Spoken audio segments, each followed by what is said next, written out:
Here are some problems related to our topic, functions and performance of compressor. Guided problem solving number 1.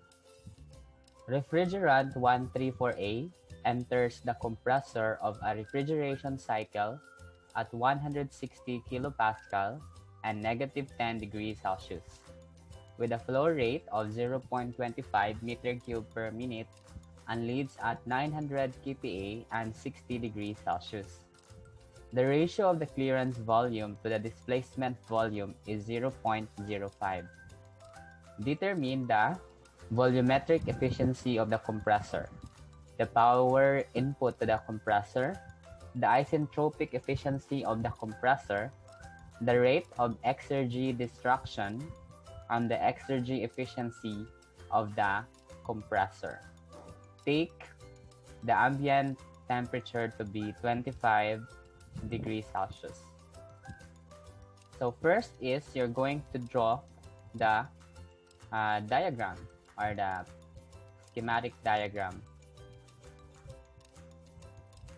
So here is the diagram for the compressor working between temperature of negative 10 degrees Celsius at the suction and 60 degrees Celsius at the discharge.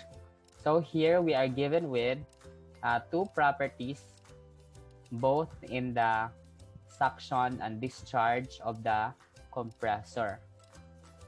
If that is the case, what you're going to do is you cannot assume that what will enter here at point 1 is saturated vapor. You have to ascertain first by verifying if it is really saturated vapor or superheated vapor. But the good thing about our software is if you have two properties, you can get still the different properties at point 1. Same also with the properties at point 2. So we are going to tabulate our results. So here we are dealing with an isentropic compressor. That is why we have various points, point 1, the actual point 2, and then the isentropic point 2. So the actual is based on our given, and the isentropic is based on the isentropic efficiency, isentropic process 1 to 2. So let's start with filling in this table with the necessary properties. So at point 1, that is actually a superheated vapor. Point 2A is also a superheated vapor as well as point 2S. Why superheated vapor? You can check it. No, if the saturation pressure is greater than, if the temperature is greater than the saturation temperature, then it is a superheated vapor, and that is the case at point 1. So we're given with a pressure of 160 kPa at point 1 and a temperature of 263.15, that is just negative 10 plus 273.15. And for point 2, the actual is 900 kPa and 60 plus 273.15, that's why we have 333.15. Point 2S, since this is at the condenser pressure, and then even if not that this is an isentropic process, the pressure will still be the same. So the pressure is constant because that point there is a constant pressure line. So that's why it's still 900 kPa. But we don't know yet the temperature if the process is isentropic, as well as the other properties here. So these are the properties that we are going to fill in using the software. So using the software, selecting specified state points and entering the value of this one, pressure and temperature, we can get at point 1 the entropy, the enthalpy, and the specific volume. At point 2A, since we're given with two properties also, you're going to enter both of these property at a specified state points.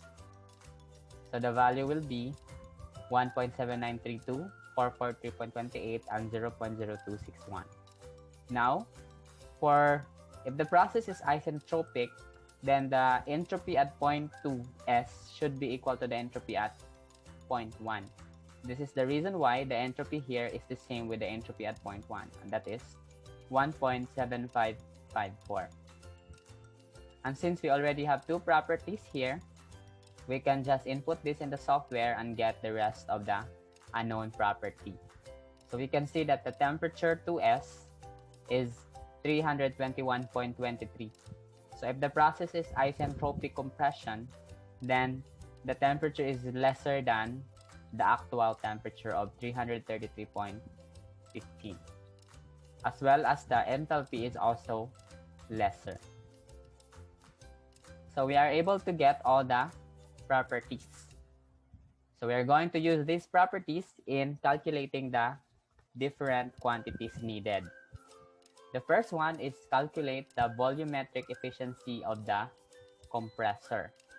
The formula for the volumetric efficiency is given in our discussion as this one, where C is the clearance, V1 is the specific volume at point 1, and V2 is the specific volume at point 2. Take note that it should be the actual because we are looking for the actual values here. So looking at the table, our V1 is 0.12685 meter cube per kilogram, and our V2 is our actual, so that is 0.0261. So we will not use this one because this one is the ideal. This one is the actual. So we're looking for the actual volumetric efficiency. For the software, specific volume is not theirs by default, but you can set the settings, or you can just divide the density by, you just get the reciprocal of the density so that you can have these values here. So by substituting the value, we can get, so from our given, we know that the clearance is 0.05, and that is given. So by substituting, our volumetric efficiency is 0.8070 or 80.70%. So the volumetric efficiency is 80.70%. So what does volumetric efficiency means? It means that 80.70% of the capacity, the airflow that can be sucked that can enter the compressor was actually being sucked in. So it's 80.70% efficient in terms of sucking air at the inlet.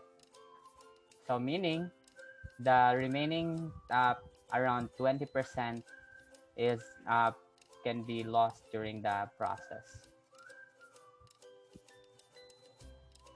The power input in the compressor.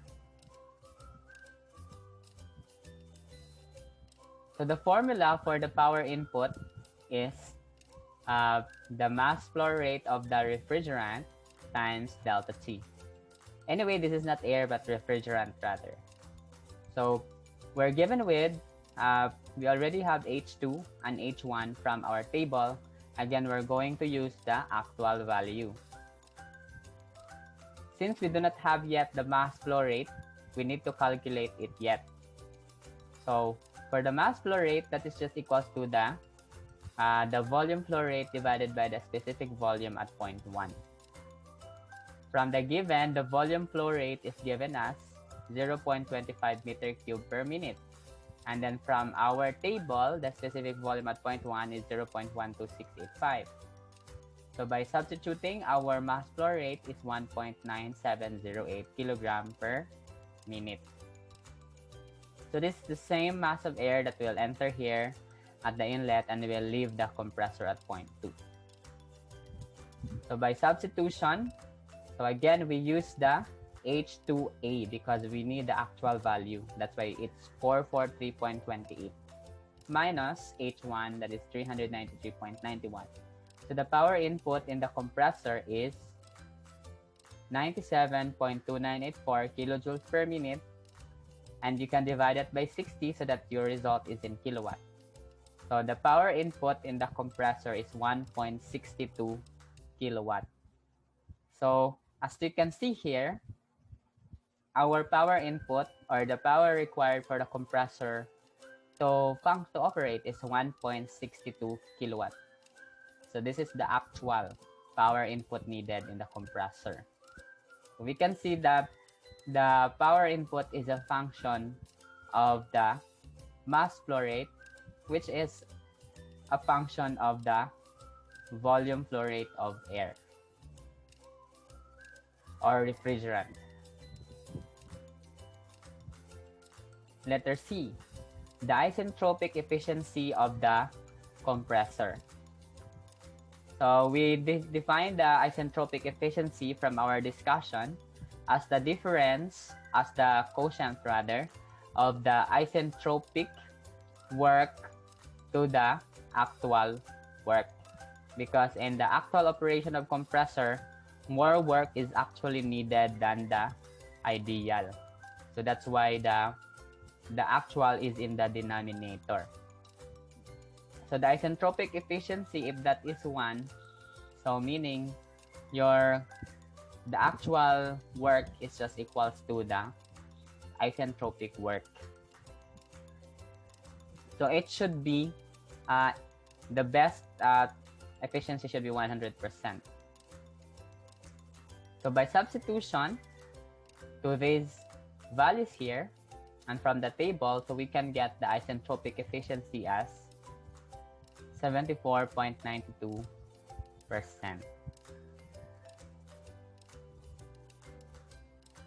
Letter D, the rate of Exergy destruction and Exergy efficiency.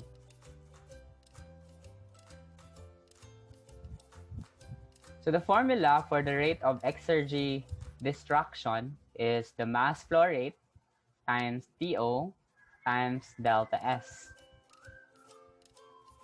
So from the given, our TO is 25, and that should convert it to Kelvin. So we already computed the mass flow rate to be 1.9708 kilogram per minute. And same also with the delta S, we use the actual value. That's it. That's why it's 1.7932 minus 1.7554. So the Exergy destruction is 0.3702 kilowatt. So Exergy destruction tells us now about the Exergy tells us about the useful work. So if the Exergy destruction is greater, then the rate at which the Exergy is being destroyed is higher. So the quality or the usefulness of our energy is actually diminishing. So it should be lower. And the formula for the Exergy efficiency is this one. So by substitution, our Exergy destruction is 0.3702 and our power input is 1.62 kilowatt. So the Exergy efficiency of the compressor is 77.15%. So as you can see here, if our Exergy destruction is equal, for example, to our power input in the compressor, then our Exergy efficiency is equals to 0. That is why it has to be lower. So that is how we analyze the compressor in terms of the different quantities such as mass flow rate, volume flow rate, the isentropic efficiency, the rate of Exergy destruction, and Exergy efficiency. Guided problem solving number 2. An ammonia refrigeration cycle operates at 247 kPa suction pressure and 1,200 kPa condenser pressure. Other data are our refrigerating capacity is 28 kilowatt, compressor clearance is 5%, compression efficiency is 80%, mechanical efficiency is 75%, actual volumetric efficiency is 74%. Determine the clearance volumetric efficiency, the ideal and actual coefficient of performance, the mass flow rate of ammonia, and the break work. So this is the diagram. So we're given with a suction pressure of 247 kPa and a condenser pressure of 1,200 kPa. Other data are given, and we will use this data in our analysis. So we're going to tabulate the state properties at all points since we need to get the COP. So if this is not required, then we just compute point 1 and point 2.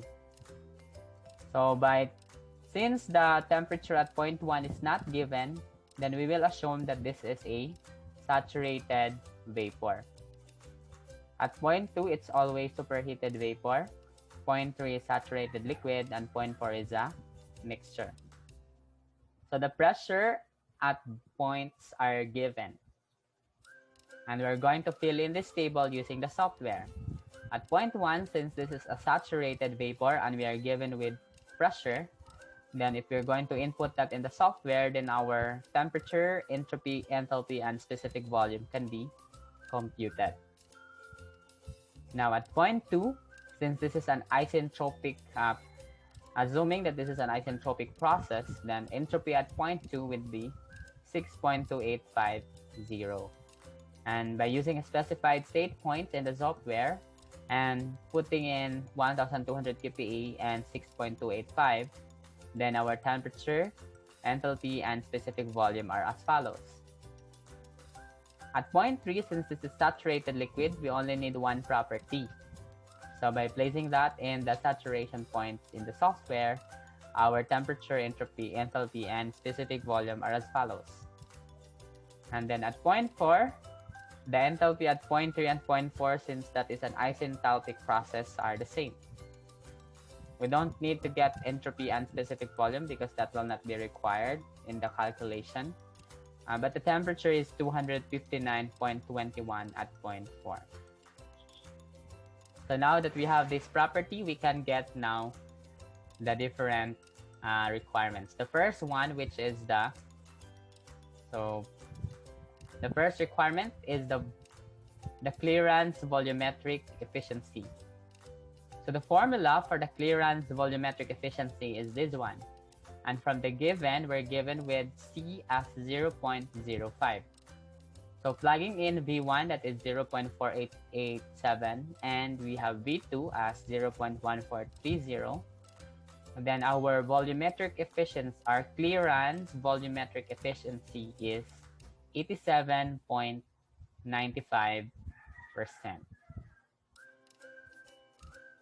The ideal and actual COP.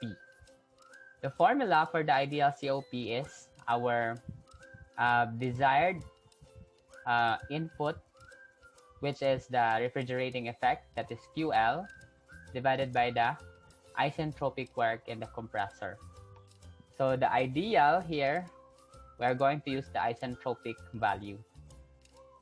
So these are the value based on the given. So we are going to place them in the formula so that we can compute our COP as 4.80. So this one represents our ideal coefficient of performance for the entire system. For the actual COP, we are going to use the actual work in the compressor. But we still have the same value for the refrigerating effect. So to calculate the actual work in the compressor, we need to use this formula. The isentropic compression efficiency is equals to the isentropic work divided by the actual work. So the actual work is just isentropic work over the isentropic compression efficiency. So by plugging in the value for the isentropic work then our actual work is just H2 minus H1 over the isentropic compression efficiency. So from the given, our isentropic compression efficiency is 0.8. So substituting that in the formula, we can get the actual value as 286.25 kilojoules per kilogram. So we can now plug this in our formula so that our COP is 3.8. So as you can see here, the coefficient of performance for the actual cycle is less than the coefficient of performance for the ideal, which is 4.8. So for the actual cycle, it will require more work than the isentropic. The mass flow rate of the ammonia. So the formula for the mass flow rate is refrigeration capacity divided by the refrigerating effect. That is Q dot R over the refrigerating effect QL. By substitution, since we know that from the given, our refrigeration capacity is 28 kilowatt. So our mass flow rate is 0.0255 kilogram per second. Next is the brake work. The formula for the brake work is indicated work over the brake work. This is the relationship that we can use. This is the mechanical efficiency. So the indicated work divided by the brake work. So the brake work here is the actual shaft work. So the indicated work can be computed using the actual work multiplied by the mass flow rate. So this is the definition of indicated work for our compressor. So substituting the mass flow rate and the actual work in the compressor, our indicated work is 7.2994 kilowatt. So by using our mechanical efficiency from the given, that is 0.75, our brake work is 9.73 kilowatt. What does it mean? That the difference between 9.73 and 7.2 is the friction losses. So not all shaft work is actually converted to actual work. That's what we mean by brake work, indicated work, and the mechanical efficiency. So there's actually losses because of the friction. So that is how you analyze these quantities of a compressor. So the last problem, a 6-cylinder 6.70 by 5.70 cm refrigerant 22 compressor operating at 30 revolution per second indicates a refrigerating capacity of 96.4 kilowatt and a power requirement of 19.4 kilowatt at an evaporating temperature of 5 degrees Celsius and a condenser temperature of 35 degrees Celsius. Compute the clearance volumetric efficiency if the clearance volume is 5%, the actual volumetric efficiency, and the compression efficiency. So we have here, at the suction is 5 degrees Celsius and at the discharge is 35 degrees Celsius.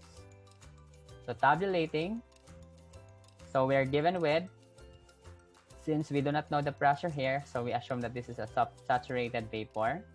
At point 2 is superheated vapor, point 3 is saturated liquid, and point 4 is a mixture.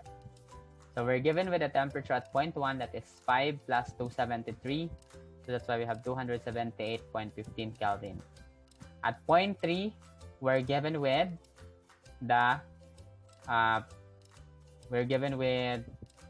at point 2 rather, we're given with 35 degrees Celsius.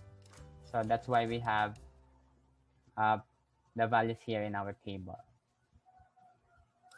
So at point 1, using the saturated vapor and one property and the software, we can get the pressure as 584.11, entropy, enthalpy, and the specific volume. At point 2, we know the temperature to be 35 degrees Celsius. So this is the at point 2. Actually, we don't know the temperature because this condensing temperature here is the saturation temperature. Remember that in our line, the point 2 is in the superheated region. So we cannot use this as the temperature at point 2. That's why it's blank. So again, if we're given with a condensing temperature, it is not the temperature at the exit of the compressor, but that is only the temperature at the condenser, at the saturation region. So that's why it is blank. But at point 2, we know that this is an isentropic process. So they have the same entropy as point 1. So what we're going to do is to solve first the other points. At point 3, since this is part of the saturation line, so we can use 35 degrees Celsius here. So that's why we have 308.15 Kelvin. So since this is a saturated region, so the temperature at point 3 is the same as the condensing temperature, that is 35 degrees Celsius. So we can get the different properties at point 3 using the software. And since we know that point 2 and point 3 is a constant pressure process, then they have the same pressure. So as you can see now, we have two properties at point 2. So we can use these two properties using the specified state points of the software. Then we can substitute, we can plug in the value. So we get this one. So as you can see, the temperature at point 2 is greater than the temperature at point 3. So they are not the same. So the temperature at point 2 is not the same as the condenser temperature. Then at point 4, since 3 and 4 is an isentropic process, so we have 243.7. They are the same. And for the pressure, it is the same as point 1. So we now have these different properties. So we can use this in solving the different quantities. So the first one is the clearance volumetric efficiency. If the clearance volume is 5%. So our formula for the volumetric efficiency clearance is this one. So by substituting the value in the table, V1 and V2, so the clearance volumetric efficiency is 94.28%. The actual volumetric efficiency and compression efficiency. So for the actual volumetric efficiency, the volumetric efficiency can be computed using the volume flow rate at point 1 divided by the displacement volume. So to calculate the volume flow rate, we need to compute first the mass flow rate. And the mass flow rate is just equals to the refrigerating capacity divided by the refrigerating effect. So from our given, our refrigerating capacity is 96.4 kilowatt. Our refrigerating effect is just equals to H4 minus, we have this 406.85. So H1 minus H4. So the mass flow rate is 0.5886 kilogram per second. So the actual volume flow rate is just mass flow rate times the specific volume at point 1. So that's why we have this one. So the actual volume flow rate is 0.0237 meter cube per second. So to calculate the displacement volume, we will use this formula. So D here represents the bore, and then L is the stroke, and is the RPM. So we're going to substitute from the given. Our bore is given as 0.067 meter. Our stroke is 0.057. So that's actually D times L in the given. Our N here, since this is a 6-cylinder compressor, that's why we need to multiply 6 by the revolution per second, or the rod per second. So that's why we have 6 times 30, so we have 180 rod per second. So by substitution, our displacement volume is 0.0362 meter cube per second. So using the formula for actual volumetric efficiency, our volumetric compression efficiency is equals to 65.47%.